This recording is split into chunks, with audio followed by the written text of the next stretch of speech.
কত বড় বীর পুরুষ তোমরা, সুবহানাল্লাহ। আবার খেলতে চাও না? আবার খেলতে চাও? হ্যাঁ হ্যাঁ, আবু জাহেল খেলতে যায় পরাজিত হয়েছে, কথা কও। নমরুদ খেলতে যায় পরাজিত হয়েছে, ফেরাউন খেলতে যায় পরাজিত হয়েছে। মুসলমানদের পরাজয় নাই, যার মালিক আছে তার পরাজয় নাই, তার পরাজয় নাই, তার পরাজয় নাই।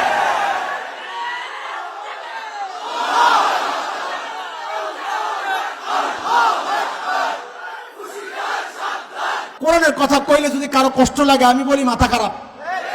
আর কি কোরআনের কথা বললে যদি কেউ আলেমকে মারতে আসে, হাত ভাঙতে আসে, ঘাড় মটকাইতে আসে, আমি বলি এটা আস্তে একটা পাগল। কেন কেন এটা উদাহরণ দিতেছি কয়েন করে, এসছে ভালো উদাহরণ আমার কাছে নাই। দুই ঢাকা পোলা বলে গন্ডগোল লাগছে, একটা আর একটা মাইট দিছে, এলাকায় গেছে দিছে মাইট। এখন হের এলাকায় না গেলে তো মারতারে না, কিন্তু জিদ তো থামাইতারে না। তো বাইক যাই একটা চিঠি লেখছে, চিঠির মধ্যে লেখছে আবে আমগো মহল্লায় তোরে পায়ে ওই খাওয়াম না। ওরা যেমনি কয়নি কইলাম আর কি। তো চিঠি পাঠাইয়া দিছে, ডাক পিয়ন নিয়ে চিঠি দিছে। চিঠি খুইলে দেখা হয়, চিঠির মধ্যে লেখা আবে আমগো মহল্লায় তোরে পায়ে ওই খাওয়াম। মেজাজটা গেছে গরম হইয়া, লগে লগে চিঠিটা ছিঁড়াই ডাক পিয়নরে বাসতে এক চটকানা। আচ্ছা কোন ডাক পিয়নের কোন দোষ আছে? হ্যার কাম হইলো আরেক বেটার চিঠি আইনা তোরে পৌঁছাইছে, তুই হ্যারে কেন মারতে যাস? তো বোঝা গেল তোর মাথা ঠিক নাই। তোর যদি হাডম থাকে চিঠি যে পাঠাইছে তারে ধর যাইয়া।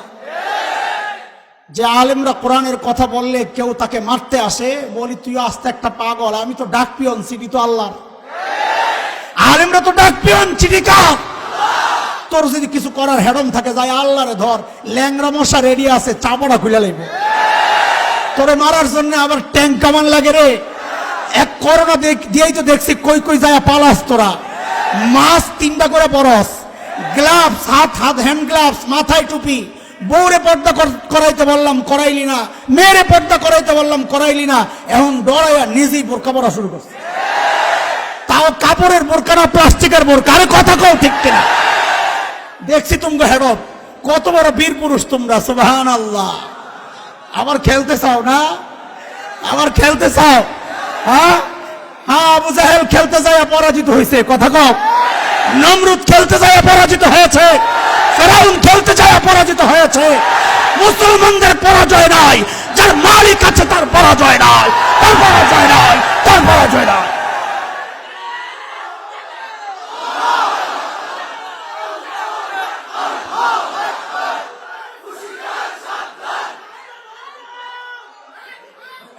শেষ শোনো, শেষ আখেরি উদাহরণ শোনো, সবচাইতে গুরুত্বপূর্ণ, যে কারণে লম্বা কথা বললাম।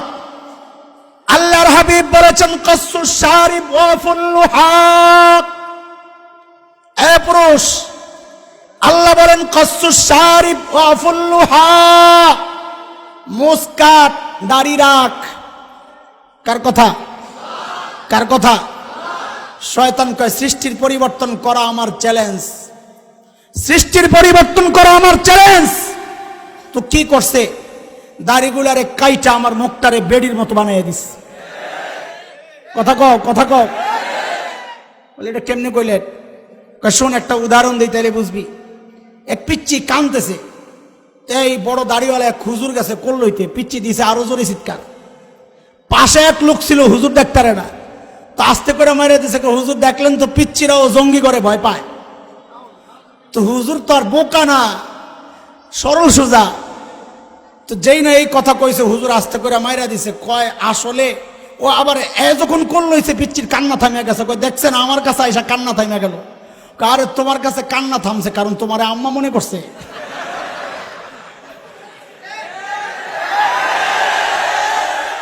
এটা শয়তানের চ্যালেঞ্জ, তুই কেন বুঝোস না? আমার কথা বুঝ। দাড়ি কাইটা তুই কি হস? স্মার্ট না? আরে বোকা। মানব ইতিহাসের সবচাইতে স্মার্ট পুরুষের নাম কি? মুহাম্মদুর রাসূলুল্লাহ সাল্লাল্লাহু আলাইহি ওয়াসাল্লাম। তিনি এত স্মার্ট ছিলেন কারণ হচ্ছে সকালে একবার, দুপুরে একবার, 3বার, রাত্রে একবার, 3বার শেভ করত। শেভ করে নবী স্মার্ট হয়েছে। কাইটানা রাইখা, কাইটানা রাইখা। আমার নবী যদি দাড়ি কাইটা জগতের শ্রেষ্ঠ স্মার্ট পুরুষ হতে পারেন, তুই কেমনি চিন্তা করস যে আমি কাইটা স্মার্ট হচ্ছি? গোড়ার ডিম হইতেছ, শয়তান তরলে খেলতেছে। তুই টের পাস নাই সৃষ্টির পরিবর্তন শয়তান তোর চেহারাকে বেড়ির চেহারা বানায়া দিছে, তোর চেহারাকে ইহুদির চেহারা বানায়া দিছে, তোর চেহারাকে মুশরিকের চেহারা বানায়া দিছে। কথা বলেন ঠিক কিনা?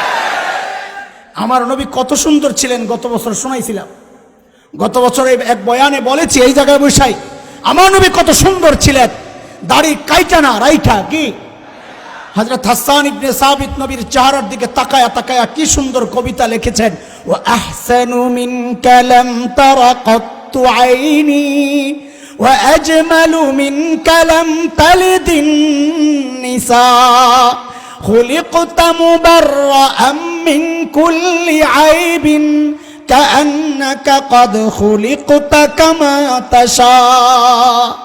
কবি হাসান ইবনে সাবিত বলেন, ওগো নবী আপনার চেহারার দিকে তাকাইলে মনে হয় আপনার চেয়ে সুন্দর কোন মা কোন বাচ্চা জন্ম দেয় নাই, আপনার চেয়ে কোন সুন্দর এই চোখ কোনোদিন কাউকে দেখে নাই। আমার কাছে মনে হয় আল্লাহ আপনাকে সমস্ত ত্রুটি মুক্ত করে আপনি যেমনটা চেয়েছেন আল্লাহ ঠিক ওইভাবে আপনাকে দুনিয়ায় পাঠাইছেন। এরে দোস্ত, বিনয়ের সাথে বলি, অনুরোধ করে বলি, হাতে পায়ে ধরে বলি, আরেকবার চিন্তা করো, আরেকবার চিন্তা করো। আয়নায় যখন দাঁড়ায়, আয়নার সামনে দাঁড়ায় যখন শেভ করো, তখন একবার চিন্তা করো যে আমি আমার নবীর কলিজার মধ্যে ব্লেড লাগাইতেছি, নবীর এই সুন্নতগুলা কাইটা কাইটা ডাস্টবিনে ফেলাইতেছি। একটু তো এইভাবে চিন্তা করো, নবীর এই সুন্নতগুলার আমি কাইটা কাইটা ডাস্টবিনে ময়লা আবর্জনার মধ্যে ফেলাইতেছি। আহা, কেমনে দাঁড়াবা নবীর সামনে? অথচ এই সূরতের কত দাম জানো, এই সূরতের কত দাম জানো? আল্লাহু আকবার।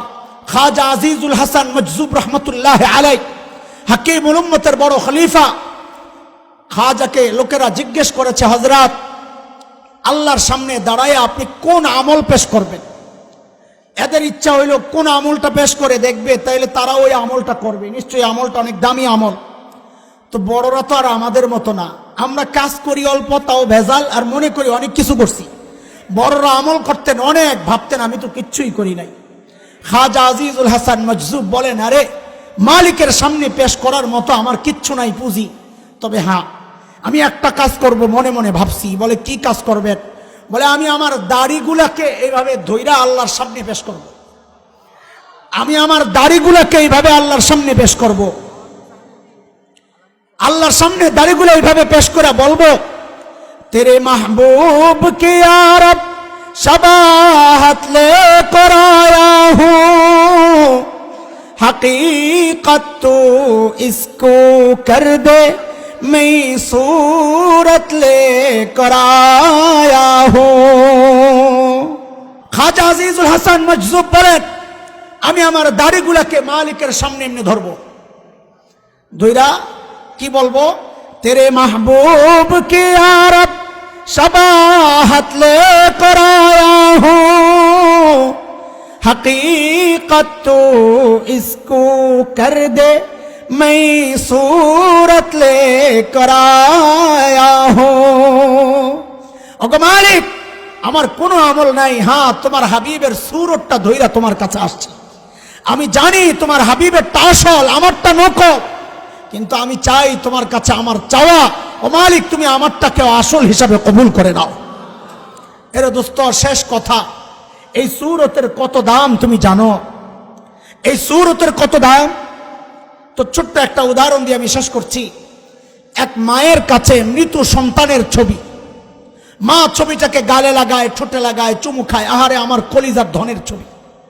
বলেন তো এই ছবির মধ্যে ছেলের গোশত আছে, হাড্ডি আছে, চামড়া কিচ্ছু নাই, তাতেই মার এত মায়া, মা চুমু খাইতেছে। তো একজন দেখে বলে, আরে এটাকে দেখে দেখে কষ্ট বাড়ানো দরকার কি, এটাকে পড়ে ফেলেন, এটাকে পড়ে ফেলেন। তো মা কি বলে, আয় আমার কলিজার ধন, আমার কলিজার ধনের ছবি, এটা আমি পড়তে পারবো না। এরে দোস্ত, মার কলিজায় সন্তানের জন্য যতটা মায়া, আল্লাহ তাআলা তার হাবিবকে তার চেয়ে হাজার কোটি গুণ বেশি মহব্বত করেন। কথা বলেন ঠিক কিনা? মা যদি সন্তানের মহব্বতের কারণে সন্তানের ছবিটা পড়তে রাজি না হয়, আমরা যারা দাড়িওয়ালা আমরা আশাবাদী ইনশাআল্লাহ, ইনশাআল্লাহ আল্লাহ তার হাবিবের মহব্বতের কারণে হাবিবের সূরত ওলাদেরকেও জাহান্নামের আগুনে পোড়াবেন না ইনশাআল্লাহ, পোড়াবেন না ইনশাআল্লাহ, পোড়াবেন না ইনশাআল্লাহ। ওয়াদা করো, ওয়াদা করো ইনশাআল্লাহ যে আমরা দাড়ি কাটবো না ইনশাআল্লাহ, দাড়ি কাটবো না ইনশাআল্লাহ, দাড়ি কাটবো না ইনশাআল্লাহ। আল্লাহ কবুল করেন, আল্লাহ কবুল করেন, আমিন।